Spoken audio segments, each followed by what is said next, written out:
होगा और अगर सब मिलकर कोशिश करें तो रास्ता निकल सकता है। राजू के चेहरे पर एक उम्मीद की किरण जागती है। हाँ बाबा जी, अगर सब मिलकर काम करें तो हम पानी ढूंढ सकते हैं। हमने पहले कभी ये कोशिश ही नहीं की। लेकिन इतनी कठिन जमीन में नया कुआं खोदना आसान नहीं। मुश्किल जरूर है, नामुमकिन नहीं। अगर हम मिलकर काम करें तो ये हो सकता है। राजू खड़ा हो जाता है, उसकी आंखों में एक नई रोशनी है। तो फिर हम कल से काम शुरू करेंगे। मैं गांव के सभी युवाओं को इकट्ठा करूंगा, हम मिलकर नया कुआं खोदेंगे। यह कहते हुए वह शामू के साथ गांव के दूसरे युवाओं को बुलाने के लिए निकल पड़ता है। कहीं दूर से गरज की हल्की सी आवाज आती है, जैसे आकाश ने उनकी उम्मीदों की गवाही दे दी हो।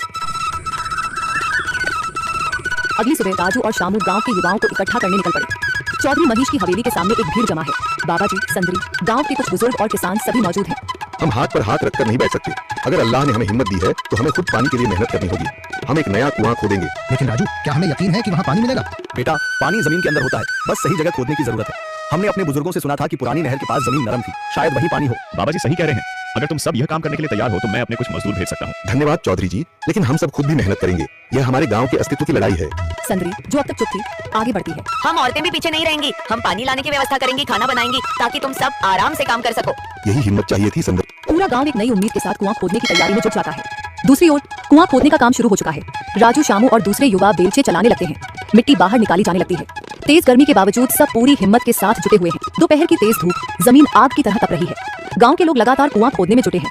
हाथ छिलने लगे हैं, माथे से पसीना बह रहा है, मगर किसी ने हार नहीं मानी। महिलाएं पानी और सत्तू लेकर आती हैं ताकि पुरुषों को कुछ राहत मिले।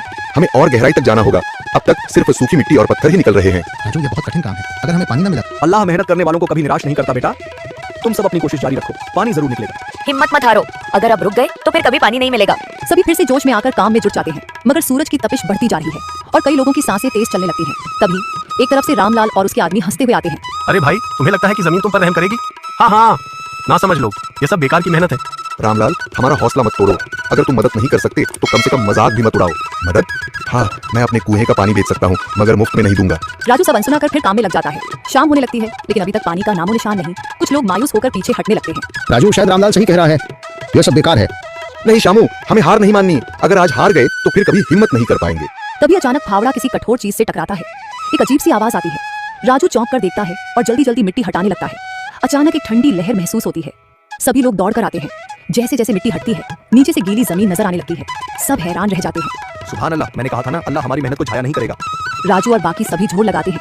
कुछ ही पलों बाद अचानक मिट्टी के नीचे से पानी की एक छोटी सी धारा फूट पड़ती है। गांव वाले खुशी से चिल्ला उठते हैं। पानी पानी निकल आया। यह अल्लाह की कुदरत है रामलाल, जिस पर तुम्हें यकीन नहीं था। पूरा गांव आनंद से झूम उठता है। लोग एक दूसरे को बधाइयां देते हैं। औरतें दुआ करने लगती हैं। कुछ दिन बीत चुके हैं। गांव वाले नए कुएं से पानी भर रहे हैं, खेतों को सींच रहे हैं और जिंदगी फिर से पटरी पर लौट रही है। मगर रामलाल अब भी अपनी